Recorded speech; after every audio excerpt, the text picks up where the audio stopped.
All right, guys, we're going to take a look at the polar coordinate system. So again, just like radians is another measurement of degrees, so is a polar coordinate system. So the system you already know is a Cartesian coordinate or the rectangular system. You're going to plot the point 1, 1. So you go x and then y, right? Usually that's 1, 1. All right, what's another way that I can get to this exact point, 1, 1, but in terms of radius and theta? All right, if you remember the unit circle, right, you can go this way, okay? And this will be your theta, right? And this will be your radius. In the unit circle, this was 1. Right now, this is in 1. This is radical 2. But the process is the same. So we can either talk about the Cartesian coordinate system or the rectangular system, 1, 1, or we can talk about the polar system. We can talk about the radius versus how many degrees. So if remember, if I go this way, it's positive. If I go this way, it's negative. All right, so let's go ahead and make some formulas that are going to be very useful in going between each system. So if I go this way, it's positive. If I go this other way, it's negative. All right. So taking this triangle right here, okay, we're going to put it right here. So this is theta, and this is the radius. Okay, what formulas can I make from SOHCAHTOA? So let's write out what cosine of theta is. So remember that you can label your triangle. So opposite from the angle is opposite. Opposite from the 90 degrees, his package is hypotenuse, and whatever is left over is adjacent. All right, so write out what the cosine of theta is. So cosine is ka, which is a over h. So a, which is this, which is what? The x coordinate, right? Because this is x and this is y, right? So x and y. So the x coordinate, which is x, over h, which is r. So this gives us a formula. All right, if I was to write out sine is o, which is y, over h, which is r. If I was to write out tan, remember tan is sine over cosine, okay? Or TOA, which is opposite over adjacent, so y over x. All right, using Pythagoras theorem, how would I write r? Okay, so what is Pythagorean theorem? In terms of these letters, it's r squared is equal to, and these two squared added together, right? So x squared plus y squared. All right, so if I was to rewrite just r, not squared, I would take the square root of both sides. So r is equal to the square root of x squared plus y squared. All right, so these formulas are going to come in very useful, but I just wanted to remind you where they come from. All right, so let's take a look at how do I plot, all right, that coordinate. So we know how to plot x and y. You go x first and then y. All right, when you're plotting the polar coordinate, start with the angle, then the radius only when plotting polar points, but you still write it as the radius theta. All right, so I'm saying start with, okay, so what's this coordinate in polar? So we're going to start with the angle first. So I'm going to go this way, right? Pi over 3, and the radius is 5. So how do I write it? I write the radius, which is 5, comma, and theta, which is what? Positive, because I went this way, pi over 3. Okay? All right, so if you were to graph it, it's the same thing as plotting. You're just going backwards. So again, you're graphing this, you're going negative, right? So remember, negative is counterclockwise. So you're going negative 5 pi over 3. It's very important that you know the unit circle. Just reference it would be the fastest way. But if I was to look at just pi over 3, it goes pi over 2 pi over 3, which is right here. And I'm gonna give me 1 second, and I'm gonna explain what I'm doing real quick. All right, so remember the shortcut in the unit circle. This quadrant, it goes 2, 3, 4, skip 5, 6. And then this quadrant would be +1. This quadrant would be -1. So I'm looking for 5 pi. And this is $5 at 7-Eleven, right? So this is the $5 at 7-Eleven because this is not plus or minus 1. So really, if I was going the positive way, I'd be down here, right, somewhere. All right, but I want to go negative. So I would go this whole circle like this. But because I want to go negative, I want to do the same thing, but the other way. All right, so I'm going to go this whole circle over here. So basically, I'm going to go 1 quadrant, 2 quadrant, 3 quadrant, and a little bit, right? So I'm going to go 1 quadrant, 2 quadrants, 3 quadrants, and a little bit. So I really end up over here, and the radius is 5. So this is where I'm at, all right, with a radius of 5. So this all the way around is negative 5 pi over 3. Another way you could write that, actually, instead of doing all of that, would be 5 comma, and then just go this way, which is positive pi over 3. So with polar coordinates, unlike Cartesian coordinates, there's so many different ways of you can write it, because you can do coterminal angles, you could do positive, you could do negative. There are literally limitless amounts of coordinates you could write in polar. All right, so let's go ahead and do another example. So let's graph this one. This one is 4 pi over 3. So again, remember, according to the unit circle, it goes 2, 3. So it's this one right here.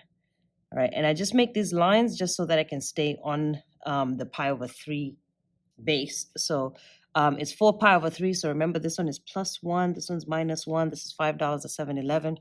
4 is plus 1. So it's going to be here if it's positive. So that is where it's at. So this is positive right here, like all the way here. That's positive 4 pi over 3. But we want a radius of negative 5. So if I did 5 here, that would be positive 5. To do negative, you go the opposite direction. So it's still over here with a radius of 5. So this coordinate can be written as negative 5, 4 pi over 3, and it ends up in the same position as what it was before. All right, let's take a look at another one. All right, so graph this. So again, start off with my base, which is what? Pi over 3. So it goes 2, 3, 4, skip 5, 6. So 3 is over here. So I'm just going to draw my 3's. This time I'm going negative, but first I'm going to find out where the positive is. So this is plus 1, this is minus 1, this is $5 at 7-Eleven. This is minus 1, right? So get 2 is minus 1, so it's this coordinate here. So I would go one quadrant and a little bit if I was going the positive way, but I'm going negative, right? So I'm going to go 1 quadrant and a little bit. So I'm going to be over here for negative 2 pi over 3, but I also need negative 5 radius. So this will be positive 5, but I need negative 5, so I'm going to come the other direction, so negative 5 right here, and this is going to be the radius of 5. All right, so this coordinate here is also written as negative 5, negative 2 pi over 3. All right, so again, when you get something, so this is pi over 3, so that means it's 2, 3, so it's this line right here, somewhere on this line. But this doesn't, it's not on our unit circle, because this is not plus 1, it's not minus 1, and it's not 5, right? Because the first one is $5 at 7-Eleven. So it's not on the unit circle. What it means, this is a coterminal, right? It means that you go around the circle more than once. So you can take 2 pi and subtract this number, and whatever it is, you can go from there. But I'm just going to count in fractions. This is positive, right? So this I know is pi over 3. This is 1, right? So this is pi over 3. Right? So this is 1/3. This is another third, right? So this is 2 pi over 3. And that makes sense because it's supposed to be plus 1 and minus 1. And then another, so this distance here is going to be 3 pi over 3, which the 3's cancels, and that's going to be pi, which makes sense because that's 180. This distance here is going to be 4 pi over 3. And we did this when we first created the unit circle, which makes sense because it's plus 1, so plus 1. This distance here, this is going to be 5 pi over 3, because that makes sense, $5 at 7-Eleven. And then back to here is going to be 6 pi over 3, all right, which simplifies to 6 divided by 3 is 2, so 2 pi, which makes sense. So if I want 7, I just do it one more time. So this is also 7 pi over 3. So you can count in thirds, or you can just take 2 pi, that means 1 full rotation, subtract this number, and it will give you pi over 3, so you know you end up right here. And the radius is 5, so 5 going this way, so we still end up at the exact same point, even though we're writing it differently. All right, and so where, like I said before, where Cartesian or rectangular coordinates, you only have one way to represent a point, x and then y. There's multiple ways you can represent the same point in polar coordinates. Why, Miss Ainley? Why do I care? Well, remember the equation of a circle, x squared plus y squared equals 4? We can represent that in polar a lot easier. It's really r equals 2. And it's used in planes to navigate. Okay, so this is just another way of writing coordinates. All right, so go ahead and graph that one as well. As you can see, all of these are the same, exactly the same place, but written differently. All right, so we've got, first, let's see how it's split up. Yep, so it's split up in what I need. So remember, this is 2, 3, 4, skip 5, 6, right? So if I'm looking for pi over 4, so it goes 2, 3, 4. So that's this one right here. So I'm just going to highlight this because it's going to be, no matter what it is, it's going to be somewhere on that.